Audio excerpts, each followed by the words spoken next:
वही किसी भाई साहब ने पूछा है कि ये पतंजलि जी का अष्टांग योग क्या है? इसके बारे में कुछ बोलिए। अब एक पक्ष तो है थ्योरी और दूसरी बात है प्रैक्टिकल। तो मेरा इंटरेस्ट तो यार प्रैक्टिकल में रहता है। ये थ्योरी ज़्यादा मैं पढ़ता नहीं। पर पतंजलि जी बोल ये रहे हैं कि वो 8 स्टेप है ना उनके, आपने सुना ही होगा उसके बारे में, ये स्टेप्स के बारे में। एक तो है यम नियम। इस पे मैंने एक वीडियो किया था बहुत पहले, अब मुझे याद नहीं उसमें मैंने क्या-क्या बोला। तो यम नियम में वही बातें हैं जैसे ये विपस्सना ध्यान में हम बोलते हैं ना शील, कि शील का पालन करना इत्यादि। अ, तो सपोर्टिंग एलिमेंट्स, ध्यान को सपोर्ट करने वाली चीज़ें, यम नियम हो गया। आसन का मतलब पतंजलि जी का जहाँ तक मुझे पता है, ये योगासन नहीं था। ये जो तरह-तरह के योगासन करने हैं, ये पतंजलि जी ने कहीं नहीं बोला। आसन के बारे में मेरे ख़्याल से उन्होंने एक ही बात बोली है कि स्थिरम सुखम आसनम, और वो ध्यान की बात कर रहे हैं।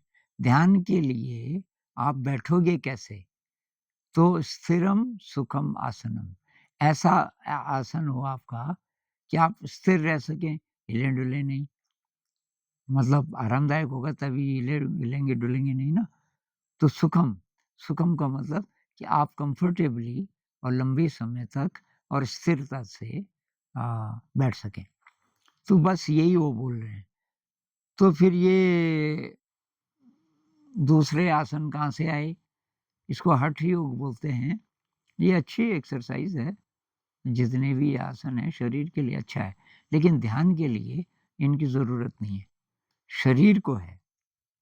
अब मान लीजिए किसी का शरीर ऐसा है कि बहुत ज़्यादा शारीरिक प्रॉब्लम है, तो ध्यान अच्छा नहीं होगा। तो शरीर को ठीक करना होगा और उसमें अगर ये आसन मदद करें तो बढ़िया, लेकिन ध्यान के लिए ये आवश्यकता अनिवार्यता नहीं है मतलब। तो आसन हो गया, यम, नियम, आसन। अब आया प्राणायाम। तो प्राणायाम तो हेल्पफुल है वैसे ध्यान में, और योगासन भी है, पर इतने सारे आसन आप करो उसकी ज़रूरत नहीं है।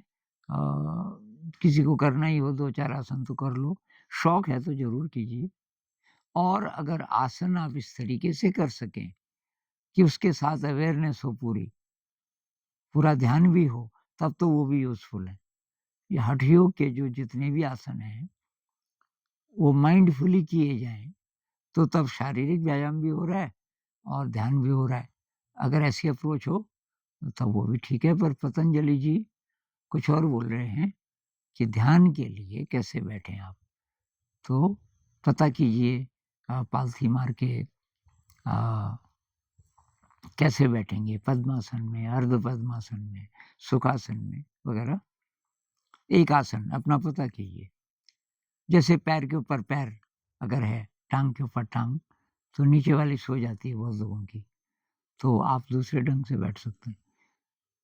तो प्राणायाम की एक्सरसाइज़ेज़ कर लीजिए। बुद्ध नहीं बोलते प्राणायाम भी। बुद्ध जब विपस्सना की बात करते हैं, तो जिस यम नियम में अगर हम अ, शामिल करें शील को, शील की बात तो करते हैं, लेकिन ये ना तो योगासन की बात करते और ना वो प्राणायाम की बात करते। तो लेकिन प्राणायाम हेल्पफुल है, ध्यान में प्राणायाम। तो कई लोग जैसे भ्रमरी करते हैं, ये भौंरे की तरह आवाज़ निकालना, ऐसी वाली। कुछ लोग कपालभाति करते हैं, ये साँस तेज़-तेज़ छोड़ने वाली एक्सरसाइज़। तो जो भी आप प्राणायाम करो, कुछ अनुलोम-विलोम करते हैं, तो वो हेल्पफुल है, ध्यान से पहले थोड़ी देर अगर आप कर लो। तो कुछ लोग उच्चारण करते हैं जैसे ओम का या मणिपद्मे हं का, या दूसरी भाषाओं में कुछ और होगा, वो हो गया आपका। तो ये 4 जो स्टेप्स हैं, ये है शरीर को ध्यान के लिए ठीक से तैयार करने के लिए। अब आ गया प्रत्याहार, 5वां स्टेप। प्रत्याहार का मतलब है कि आप अपनी इंद्रियों को अपनी तरफ मोड़ लो, संसार की तरफ नहीं। मतलब सांसारिक चीज़ों का आकर्षण जब खत्म हो जाएगा, ऐसा तो तभी होगा ना कि आपकी इंद्रियां बाहर के जगत में विचलित नहीं हो रही हैं, बाहर की चीज़ें नहीं सोच रही हैं, मतलब बाहर की इच्छाएं नहीं है आपकी ज़्यादा। अब है धारणा, अब कंसंट्रेट करो किसी एक चीज़ पे। अब यहाँ पे वो ठीक से समझा के नहीं बोलते वो एक चीज़ काल्पनिक है कि सचमुच की है। मतलब ध्यान में अगर आँखें बंद हैं, अब पतंजलि जी मेरे ख्याल से ये भी नहीं बोलते कि आँखें बंद रखो। बुद्ध तो बोलते हैं सतिपट्ठान सूत्र में ना कि पल्लंग विजित्वा ऐसा कुछ है फ्रेज़, आँखें बंद करके। लेकिन पतंजलि जी मेरे ख्याल से मैंने पतंजलि सूत्र पढ़ा नहीं है, आप पढ़ के देख लेना, ज़्यादा बड़ा नहीं है शायद। ये वाला जो ध्यान के बारे में है, तो आँखें अगर बंद नहीं हैं, तो वो ऑब्जेक्ट बाहर भी हो सकता है। जैसे त्राटक लोग करते हैं, तो वो हो गया धारणा, धारणा मतलब कंसंट्रेशन। तो यम, नियम, आसन, प्राणायाम, प्रत्याहार और तब है धारणा। धारणा मतलब किसी एक चीज़ को ले लो, उस पे कंसंट्रेट करो। अगर आँखें बंद हैं, तो कुछ लोग यहाँ पे करते हैं ध्यान। आँखें बंद हैं और यहाँ पे प्रकाश इमेजिन करते हैं। तो एक भाई साहब मुझे कह रहे थे कि यहाँ पे मटर के दाने के बराबर नीले रंग का प्रकाश, नीले रंग के प्रकाश से बनी हुई बिंदी यहाँ पे। तो इसी चीज़ में पीछे कहीं पीनियल ग्लैंड है। कुछ लोग कहते हैं कि थर्ड आई एक्टिवेशन के लिए ये अच्छा है। तो ख़ैर, तो ये हुआ आपका धारणा, कंसंट्रेशन। फिर वो कहते हैं ध्यान। ये धारणा करते अब ऑब्जेक्ट को गया, अब कुछ नहीं। किसी चीज़ पे आप ध्यान नहीं लगा रहे हो, लेकिन आपका मन एकदम शांत हो गया। उसको ध्यान बोलते हैं। फिर समाधि, तो समाधि तब उसका रिज़ल्ट हो सकता है। ऐसा ध्यान अगर आपका लग जाए कि आप कुछ नहीं कर रहे, किसी चीज़ पे फ़ोकस नहीं कर रहे, लेकिन आप अवेयर हो। आपको उस नथिंगनेस कह लो, नथिंगनेस तो ख़ैर पतंजलि जी तो नहीं बोलते, लेकिन वो कुछ नहीं है, कोई ऑब्जेक्ट नहीं है और आपका मन शांत हो गया। तो ये स्थिति आपको ले जा सकती है समाधि में। और समाधि का मतलब आप ऑब्जर्वर भी नहीं रहा। अभी तक ऑब्जर्वर था, मतलब आप विटनेस थे उस साइलेंस के।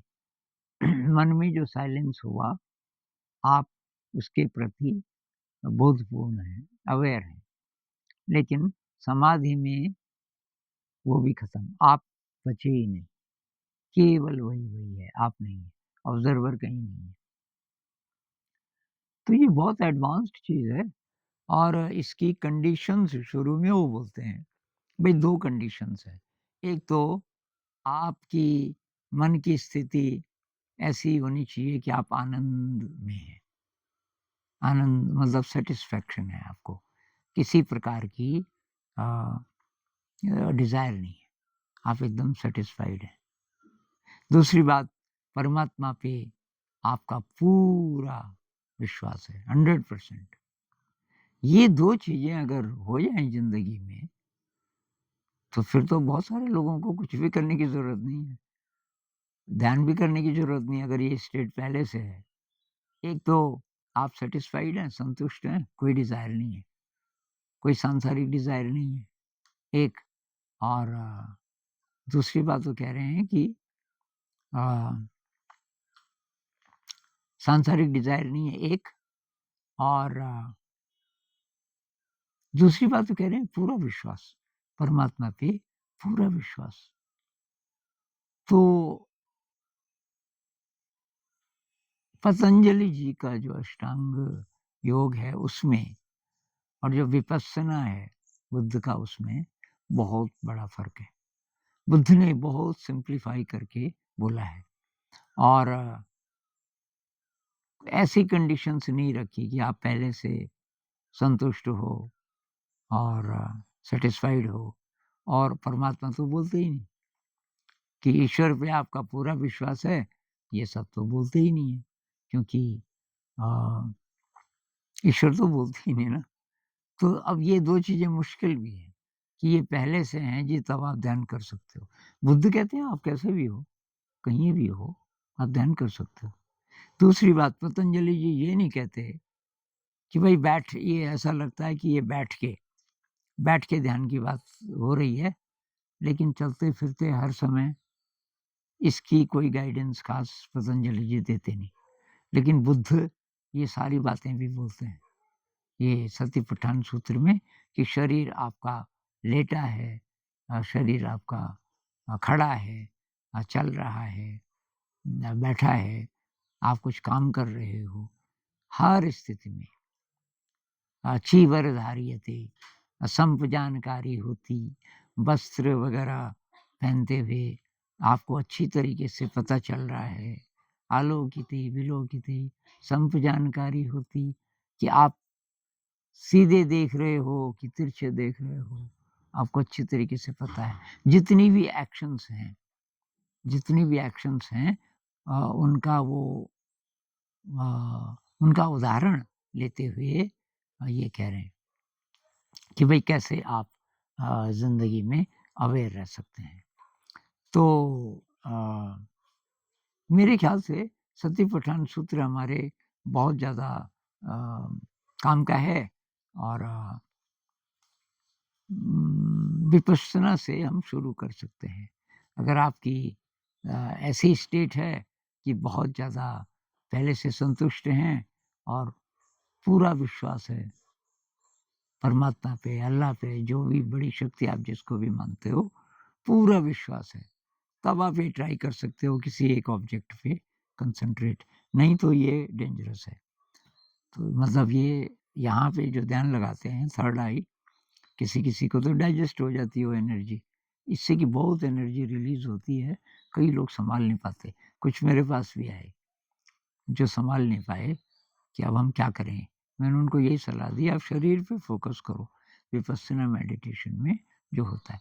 तो प्रैक्टिकल बात हमारे काम की ये है कि भाई विपस्सना मेडिटेशन से शुरू कीजिए, उसके बाद आप पतंजलि जी को ट्राई करना चाहें, इतनी योग्यता अगर आ गई आपके अंदर, तो तब आप उसे भी फ़ॉलो कर सकते हैं। आज इतनी बात करेंगे।